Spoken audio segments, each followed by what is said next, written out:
বানানো কিতাব। এটা ছিল আরবের বড় বড় কবি সাহিত্যিকদের অভিযোগ মুহাম্মদের প্রতি। তারা এটা অভিযোগ করেছিল যে কোরআন এটি আল্লাহর পক্ষ থেকে না, বরং এটি মানুষের বানানো কিতাব। তখন আল্লাহ চ্যালেঞ্জ দিয়েছিলেন গোটা আরবের কবি সাহিত্যিকদের প্রতি। আল্লাহ চ্যালেঞ্জ দিলেন সূরা বানী ইসরাইল অধ্যায় 17 আয়াত 88, কুল্লা ইন ইজতামাআতিল ইনসু ওয়াল জিন্নু আলা আন ইয়াতু বিমিথলি হাযাল কুরআন লা ইয়াতুনা বিমিথলিহি ওয়ালাউ কানা বা'দুহুম লিবা'দিন যাহিরা। যে তারা কি কোরআন নিয়ে ভেবে দেখে না, যদি এটা আল্লাহ তাআলা ছাড়া অন্য কারো পক্ষ থেকে আসতো তাহলে এতে অনেক অসম্পূর্ণতা দেখা দিত।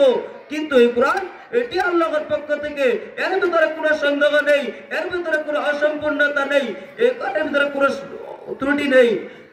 আল্লাহ চ্যালেঞ্জ দিয়েছিলেন কুল্লা ইন ইজতামাআতিল ইনসু ওয়াল জিন্নু আলা আন ইয়াতু বিমিথলি হাযাল কুরআন লা ইয়াতুনা বিমিথলিহি ওয়ালাউ কানা বা'দুকুম লিবা'দিন যাহিরা। যদি সমস্ত মানুষ এবং সমস্ত জিন একত্রিত হয় আর এই কোরআনের মতো করে আরেকটি কোরআন রচনা করতে চায়, তাহলে তারা কখনোই পারবে না এই কোরআনের মতো করে আরেকটি কোরআন রচনা করতে। আলে আরব এই কোরআনের মতো করে আরেকটি কোরআনকে রচনা করতে চরমভাবে চেষ্টা করার পরও তারা ব্যর্থ হলো। আল্লাহ চ্যালেঞ্জকে সহজ করলেন।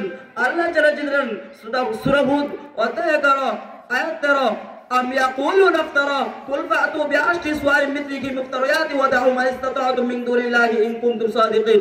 যে তারা কি বলে কোরআন তুমি বানিয়ে নিয়েছো, হে নবী আপনি বলে দিন তবে তোমরাও এই কোরআনের মতো করে 10টি সূরাকে রচনা করো, আর আল্লাহ পাক রব্বুল আলামিন ছাড়া অন্য যারা তোমাদের সাহায্যকারী আছে তাদেরকে ডেকে নাও যদি তোমাদের কথা সত্য হয়ে থাকে।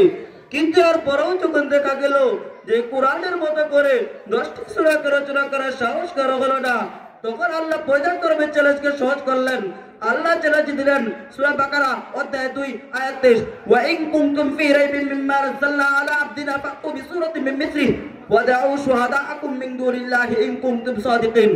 যদি তোমরা সত্যবাদী হয়ে থাকো, যদি তোমরা বিন্দু পরিমাণ সন্দেহ করো যা আমি আমার বান্দা মুহাম্মদের উপর নাজিল করেছি, তাহলে তোমরা এই কোরআনের মতো করে একটি সূরা রচনা করো, আর আল্লাহ পাক রব্বুল আলামিন ছাড়া অন্য যারা তোমাদের সাহায্যকারী আছে তাদেরকে ডেকে নাও যদি তোমাদের কথা সত্য হয়ে থাকে। কিন্তু এরপরও যখন দেখা গেল যে কোরআনের মতো করে একটি সূরা রচনা করে সাহস করা হলো না, তখন আল্লাহ সর্বশেষ চ্যালেঞ্জ দিলেন সূরা তুর অধ্যায় 52 আয়াত 34, ফালিয়াতু বিহাদিসিন মিথলিহি ইন কানু সাদিকিন। যদি তারা সত্যবাদী হয়ে থাকে তবে অনুরূপ কথা পেশ করুন।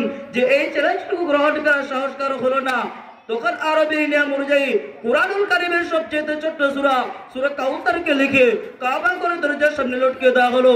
এরপর এক সাহিত্যিক এক পদ্ধতি জুড়ে দিল, আর এর মাধ্যমে সে তার নিজের অক্ষমতাকে ধরে ধরলো।